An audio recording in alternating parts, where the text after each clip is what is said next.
Hey guys, this is Mark with Swage, and today I'm going to show you how to install and operate the Swage S550 for the Dillon RL550B reloading press. Alright, so let's get started. The first thing that you want to make sure is that you remove all the primers from the system. Then we're going to remove the operating rod. We're going to remove the primer housing and shield located here. We're going to remove the primer slide located here, and the primer track bearing, which is located underneath the primer slide. And we are just going to disconnect the return spring right here. All of our primers have been removed from the system. So now let's start the disassembly. We have the return spring hanging right here. So let's just disconnect that and let that hang down. We can pull this back just a little bit and remove the operating rod. And we're going to raise the platform all the way. Underneath there are two screws.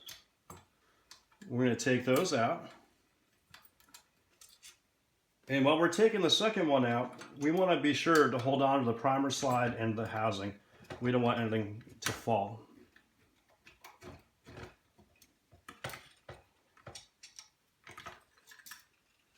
Set that aside. And we'll also remove the primer bearing as well. Now that your press is disassembled, we're going to now install the Swage S550. We're just going to place that right on the track, right on the frame, and we're going to loosely install the two screws that were included with your package. These are fine thread, and the screws that come with the Dillon kit, those are coarse thread, so they wouldn't work. Let's get these tightened down. Now we don't want them to be tight at this point.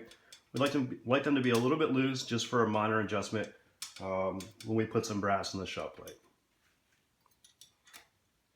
Okay, that's it. At this point, what you want to do to make sure for alignment is to visually inspect that the swaging pin is in the center of the shell plate. Once you determine that, let's go ahead and tighten down these screws.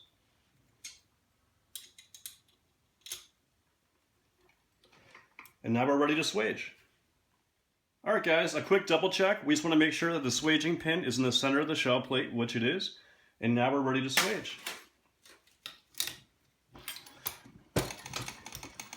And right here, before we go up into the primer pocket, this is where the feel comes in, and you'll notice a distinct pop when our swaging pin goes inside the primer pocket. That is properly resizing the primer pocket. Ready? That little pop right there. Now the brass is really taut on the swaging pin right now, and that primer pocket is now reformed. All right, let's continue on.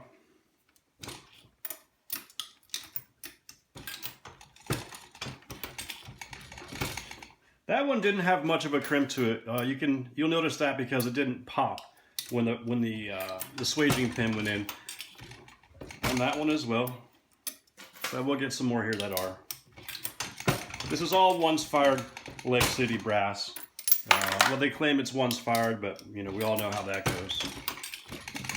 Well, that one went in pretty nice. That was a good little pop right there. And you'll get the feel of this as you continue processing brass. And please don't put too much force on it. It's not needed. If the swaging pin isn't going up in there, there's a reason for it. Either there's a primer stuck in, or it just doesn't have to be swaged. And if you have a case feeder for your 550, obviously this whole process will be a lot faster.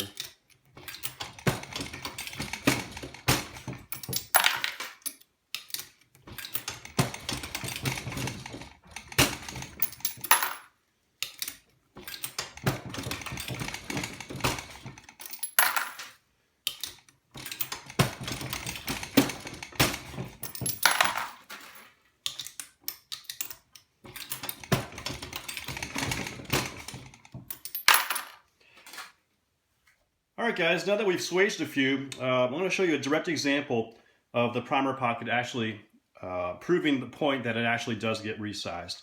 This is Lake City brass. It's once fired just like what we've been using on here. And this is the Ballistic Tools primer pocket tool. It's a measuring tool to determine primer pocket size. One's a go, the other side's a no-go. And you can see that it doesn't fit in there. So let's go ahead and just swage this piece of brass. I'm going to take that, push forward, pull it back, And now you'll see that the primer tool goes right into the piece of brass, and the no-go side is still the no-go side. That's the way it's supposed to be. All right, guys, just a couple more things. As you're processing brass, just make sure that your swaging pin is kept clean. There isn't any reason to lubricate it, but just make sure that it's clean. And just check these bolts every once in a while, just to make sure that they don't loosen up at all. That's it, guys. That's our Swage S550. Hope you guys enjoy it.